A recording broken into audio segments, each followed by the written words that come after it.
Right now, the day's biggest news stories from a Vegas perspective. This is the Vegas Take with Sharp and Shapiro.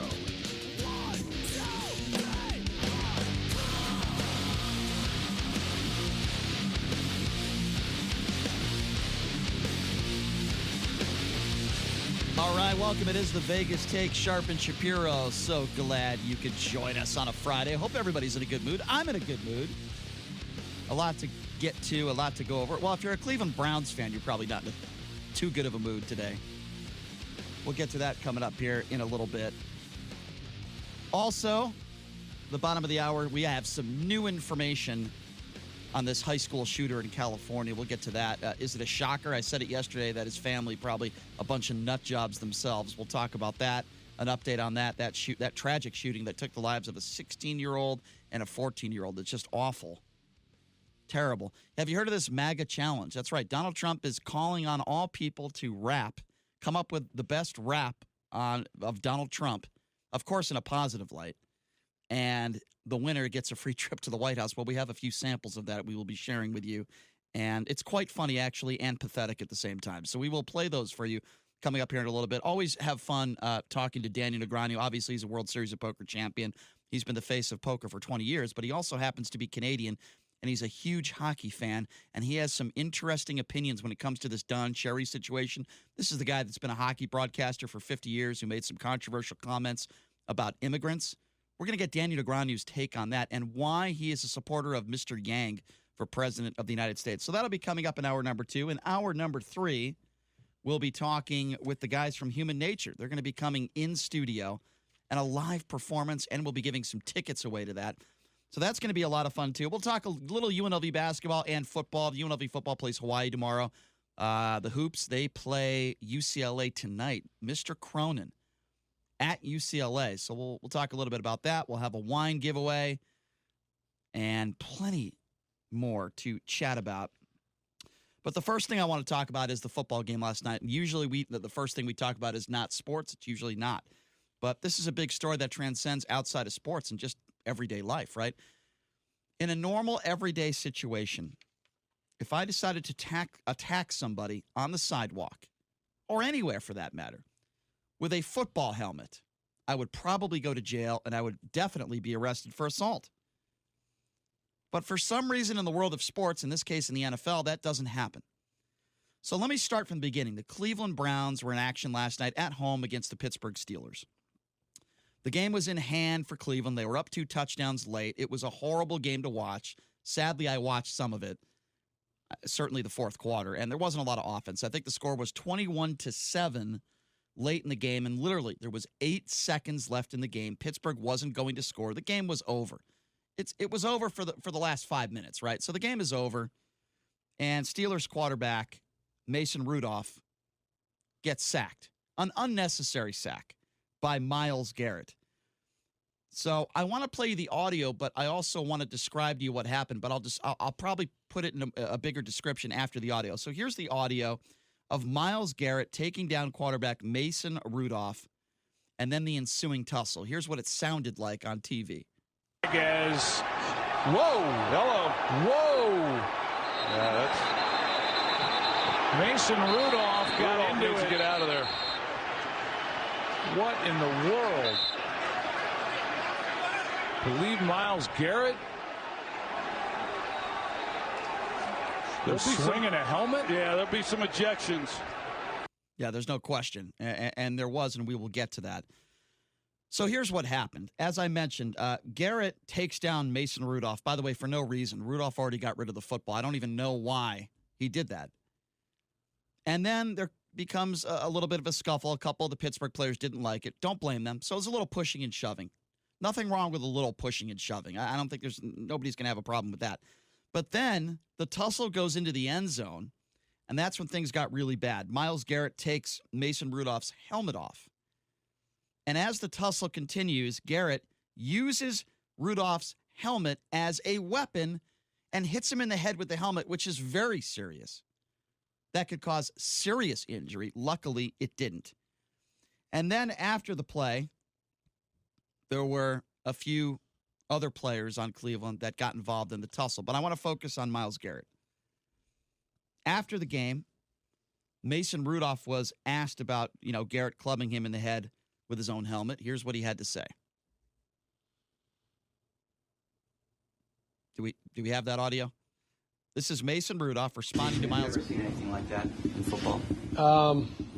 Not in my years, but yeah, I mean, I thought it was pretty cowardly, kind of pretty bush league, which, there's plenty of tape out there to watch. I haven't seen it replayed, but yes, I really haven't seen it anything like that yet. How do you feel? I'm fine. I'm good. Good to go. He's good to go, but he wasn't exactly a happy camper. So then after the game, Browns head coach answering questions about Myles Garrett actions. Here's his response. We don't condone that, and it's not going to Myles understands what he did wrong, all right? He's got to maintain his composure, just like he had to do at the start of the year. He had to maintain his composure. We got 5 seconds in the game. I'm sorry, but it's kind of like, he understands.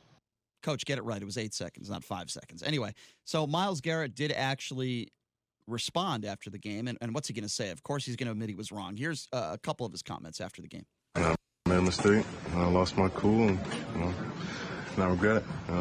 It's going to come back to hurt our team. The guys who jumped in the little scrum, I appreciate my team having my back, but it just never got to that point. That's on me. How tough is it for you guys to play the kind of game you did, and then to have it all seem to be overshadowed by that play? A win's a win. I don't think it's overshadowed by what happens in 8 seconds. Okay, well, Myles is 100% wrong. Of course it was overshadowed. He's not being honest. Of course, the questions were not about, hey, big win for Cleveland, right? They beat Pittsburgh. They beat the Ravens in the same year. This is a big win for you guys, isn't it? No, nobody was talking about that. Everybody was talking about Myles Garrett. So he is 100% wrong. So here's my opinion on this whole thing. And by the way, if you're wondering, Myles Garrett has been suspended for the season. If he wasn't suspended for the season, there would have been an uproar. But here's my question, and I alluded to it earlier.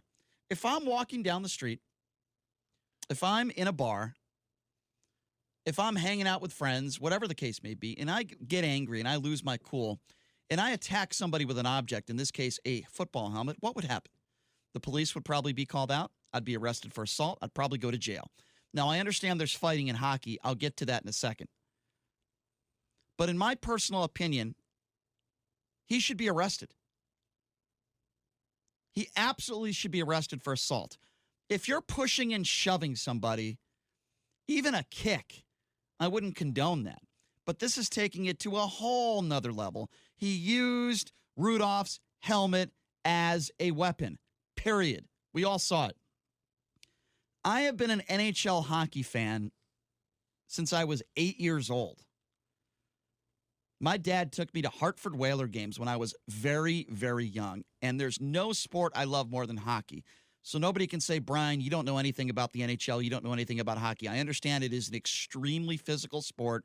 There's a lot of cheap shots, and the players protect their goaltenders. I understand that. That being said, there's going to be a lot of pushing and shoving, and yes, the NHL has allowed fighting for a very long time, even though there's not as much fighting now as there was, say, 10 years ago.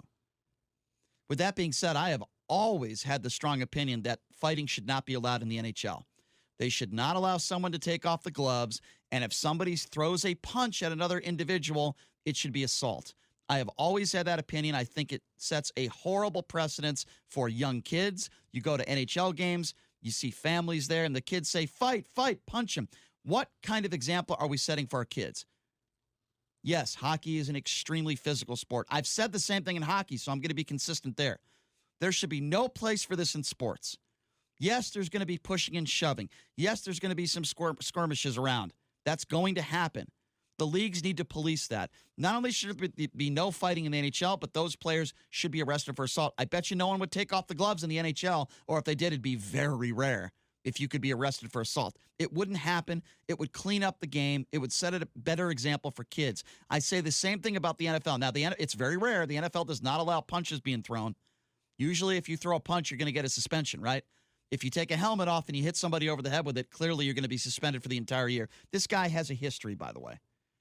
But I am not the only person that feels this way. There are many others, including former UNLV quarterback Caleb Herring, who's been on this show before, who went on social media. And he said the same thing I'm saying, that there should be no place for this, that there should be more than just a suspension. A suspension is not good enough. He should be charged. And in all of sports, we rarely ever see this, right? I mean, obviously, when you go back to the malice at the Palace, when Ron Artest decided to lose his mind and go in the stands and punch some people, and then many others, there were charges filed there. But that was a very different scenario. I personally believe that if you take matters into your own hands and you're a professional athlete, that's why we call you a professional athlete, because you're supposed to act in a professional manner. And I can tell you right now, if I was, watching an adult rec basketball game and a fight ensued and punches were thrown, I can almost guarantee, and I've seen this happen before, by the way, the police are called out and usually there are arrests that are made. Well, and it would be like if you were watching an adult basketball game and a 7-foot player took off his shoe and tried to hit another player in the head with it 30 or 40 times. That would kind of be what this translates to. The average NFL helmet weighs 6 pounds. Myles Garrett is 6'4", 270 pounds. He was considered one of the best athletes to enter the NFL when he came into the NFL. I think had this helmet, because if you watch it, he kind of missed him, but had that helmet connected, Mason Rudolph could have had a serious head injury. And had that helmet connected, I would call this assault with a deadly weapon.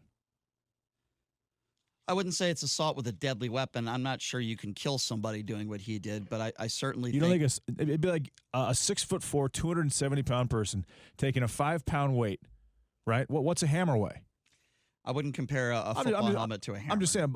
If you hit somebody with a hammer over the head, you're probably going to die. Taking a 5-pound weight and being extreme. I mean, he had 35 bench reps. I understand at the combine. He's an extremely strong guy. I understand, but taking it's never going to go to that extreme. And throwing it towards your head is as hard as he can. And that's what happened. I understand, but I wouldn't say that a helmet is a deadly weapon. I mean, it's 6 pounds.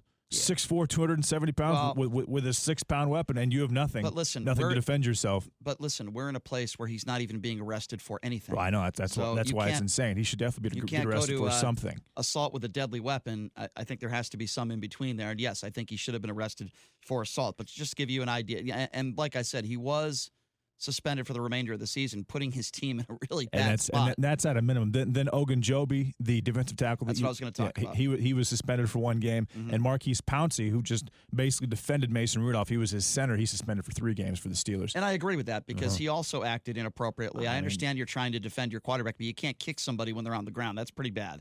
3 games is probably the right amount. But again, I go back to what I've said earlier, and I'll ask anybody that wants to call in on this and give their take at 257-5396. It is my personal opinion that if you take somebody's helmet off in an NFL game and use it as a weapon, you should be criminally charged. It is also my opinion. Now, right now, the NHL allows fighting. They police it themselves. I personally believe, and like I've said it for years, if you drop the gloves in the NHL, that's assault. Now, I know that by the NHL standards, they police it. I don't think they should allow it. I think it's bad for society. I think it sets a bad example for kids, and it shouldn't happen. So let me ask all of you guys this question. Let me ask all of you guys this question, and let me just give out the phone. My question that I want to ask is this. Do you think that Myles Garrett should go to jail? Do you think that Myles Garrett should be criminally charged? Or do you think with the NFL and the way they responded, are you happy with that? They suspended him for the rest of the year. Let me give out the number. It's 702-257-5396. Again, that number to call if you want to be a part of the conversation. 257-5396. And again, the question is, do you think the NFL handled this the right way? Do you think Myles Garrett should be criminally charged? Or do you think because they're playing a very physical sport, it's understandable, and while he deserves to be suspended, we got to cut him some leeway, and the law should not be a factor in decision-making here, and he should not be criminally charged. Again, that number, 257-5396, 702-257-5396. And by the way, maybe you disagree with me. Maybe you think fighting should be allowed in the NHL. I've disagreed with that for years. There is no reason why the NHL should allow fighting. There is no reason why they should be allowed to police it themselves. Won't happen in any other sport. But yet in the NHL, they allow it. They don't allow fighting in the NBA. They don't allow fighting in the NFL. I mean, it happens. But the NHL is the only sport that actually allows it, and they give you a 5-minute penalty for dropping the gloves with somebody. That's it. And then your teammates are clapping for you. The fans are clapping for you. It's been encouraged for years in the NHL, certainly by the fans. In fact, many NHL teams have had enforcers, quote unquote, on their teams for that very reason, just to fight. It's been going on for years. So what do you think should happen to Myles Garrett? Should he be criminally charged? Did the NFL make a mistake? Or are you happy with the full season suspension? Again, that number to call if you want to be a part of the conversation, 702-257-5396. Again, that number to call if you want to be a part of the convo, 257-5396. Well, I'm seeing something on Twitter, and people are starting to say that maybe he was provoked to do what he did. And people that have actually been on our show on multiple occasions who are in media in Las Vegas are saying, well, what if he said the magic N-word? Would that reaction be warranted? What are your thoughts on that, Brian? What if Mason Rudolph called Myles Garrett the N-word? Okay, well, number one, he didn't, so I don't even know why we're bringing that up. I'm confused at the question because that's not what happened. You're asking me what if? It's something I'm seeing on Twitter pretty consistently as a possible. Okay, but let me be very clear. Justification for his actions. Well, I'll answer that by saying this. I don't care what you say to somebody. You could threaten somebody's life. You could use the N-word, which are horrible things. And that still doesn't give you a right to physically assault somebody. You could be walking down the street and call an African-American the N-word, and I would say, well, if that guy pounces you, you probably deserve it. I don't feel sorry for you, but that doesn't give that person the right to physically assault you. Sadly, in our society, if you're in public, you can say what you want. Now, there are consequences to that, but if you are on the football field and that was used, and by the way, there's no evidence even close to support that Mason Rudolph said that. That's why I don't even like talking about it. But if that was said, that still wouldn't give Myles Garrett the right to do what he did.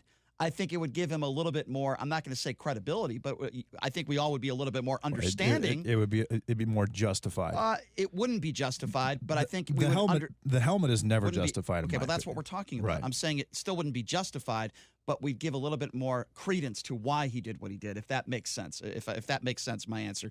702-257-5396 is the number to call. Why don't we go to Don? Don, you are next on the Vegas Take. Don, what do you make of all this? So I think, the suspension, take the year off without pay. And if he doesn't get his act together, go to counseling. But really my comment is like when you said about the NHL. Yeah. Fighting happens. We watch UFC. Yeah, but that's different. But that's different. But it's part of sports. It's part of that adrenaline. You see it in all sports. And, yes, it needs to be policed. These are franchises. These are corporations. They're making a lot of money. They need to police it, but the NHL is a lot better than it used to be. I agree with that, but how often do you see two people square up in the NBA? I think it happened once or twice this year. It maybe happened several times over the course of a season. Same thing, Major League Baseball, it happens with pitchers and hitters, where they'll charge the mound, but it's not encouraged like it is in the NHL. I wouldn't say it happens anywhere near as much as it happens in the NHL, and I don't think there's any place for it. I don't think it should happen in the NHL. Well, I think most hockey fans love to see a good game. Of course, a clean game where they hit hard. There's times that guys take cheap shots, man. When you got that adrenaline pumping and there's a difference though, Don. Whatever, but Don, isn't there a difference? Don, I agree, but isn't there a difference between taking a cheap shot and going in the penalty box and dropping the gloves and squaring up with somebody else and letting the officials let it go until somebody gets knocked down? To me, there's a big difference there, Don, isn't there? Yeah, there is, but at the same time, if you ask true hockey fans, I've only been watching hockey really since then the Kings came to L.A., which has been a while. But back when Gretzky, he was a big dog, and they protected him. They protected him. You're right. I don't think you have to square up. That's sports, man. You want to win, you're getting paid money. you're not going to be complacent. That's not a sport to be complacent. Don, I don't necessarily disagree with what you said, and I hear you, my man, and I'm sure you're a big hockey fan, as am I. I just think it sets a bad precedence for kids, for families. I appreciate the phone call. 257-5396, 702-257-5396. Let's go to Eddie. Eddie, you're next. What do you make of all this? What's up, Hey, Eddie? how you doing there? Good. Doing great. Well, basically, this is all on the league right now. They've got the film. They've got everything that happened last night. Now, they've made the game boring over the last 2 years with the non-hitting because they want to protect the head, and I do understand that. But now it's time for them to set a precedence. I think that the quarterback should probably be at least a 4-game suspension. Pouncey, at least 6 games for the rest of the season. But the Garrett should get at least a full year suspension. That's 10 games from next year also. Okay, so you're saying it needs to go into next year also. It's got to be the league right now. The league has got control of this right now. And if they don't react on this right now, then they're being hypocritical. Eddie, let me ask you a question, though. Why do you think Mason Rudolph deserves to be suspended? Well, basically, his reactions were in the game. He got sacked. He laid on him for a bunch. He was pissed off. He should have punched him. I would have been fine with a punch. But he went to grab at the helmet because maybe he wanted to punch him. So now it just has to be more of a, hey, you went after the head thing. That's totally different. If he punched the guy in the helmet with his hands, that's different. But when he tried to pull his helmet off, he's got to be punished too. I don't know if I agree with you on that. I do agree with you, though, Eddie, when it comes to Myles Garrett. I do believe that the rest of the year is not enough. What? I'm on your side on that one. Let's take one more. Squeeze in one more quick phone call. They're saying minimum right now. Rest of the year, minimum. Yep. Let's squeeze in one more quick phone call. Let's go to Marge. Marge, what do you make of all this? What's up, Marge? Several points. Number one, I don't know what's in their contracts, but if they don't have anything to this effect, I think they should start having that in their contracts when they sign up. The comparison to hockey is different. You know, I agree. I mean, hockey becomes pretty violent at times, but not football. And football has had a bad vibe for a while. They're finally coming back, and now this happens. The other thing is, who knows if there's not going to be later on some type of, I don't know, result of this with Rudolph, because sometimes concussions can get delayed, and you don't know, Right. And could he also sue him civilly? Well, that's a valid too. And that's a valid comment, Marge. I apologize I had to cut you off there. We're up against a hard break, but you're right. I mean, what would we be talking about, Marge, if that hit with the helmet caused him a concussion and tampered on with his career? You're absolutely right. So we got it. Or what if he did that to Tom Brady? That's true. That's a good point. I think he'd probably be in jail. Okay, we got to take a quick break. When we come back, we're going to be talking about the latest information in regards to that school shooting in California. We'll take a quick break. Be back right after this. You're listening to The Vegas Take.